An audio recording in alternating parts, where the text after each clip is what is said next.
Wana mota paino bvaruka kudai. Ya bvaruka ina ndazotengesa kumaini ndabona kuti munhu akaoma munhu akasimba. Haina ndatokozitariseni ndatosofa. Iyo yatadza munaro yaita aflyer ina mudenga.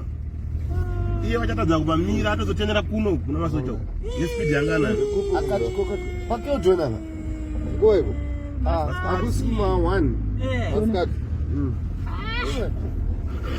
Ngara munhu akatyoka zvese akaungana kuungana munhu kuti wekuti kana pabhega arokwana munhu yeye gozi apa mota ngatasa kutanda atomboenda akazotsoka mota akabvaruka tange mota yadya konero atomboenda akakazonotsoka Java babuda akazotsoka maningirina ake masondwesi ake ale mposoni Java muzere mnendo Java ngarimo Java iye wamunoziya Prophet Java Passion Java Ari motengeri kubva uku here katengeri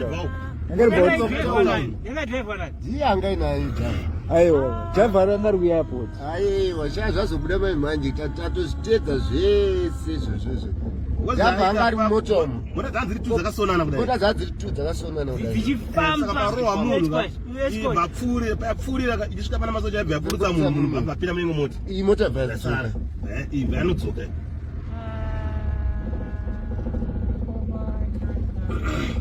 imhanyire iko kudaro patozoya imwe yatozouya yakutora mabhegi anenge angaine mari vakungati mota dzajava dzingafambeni mamune mabhegi anga ane mari chaiyi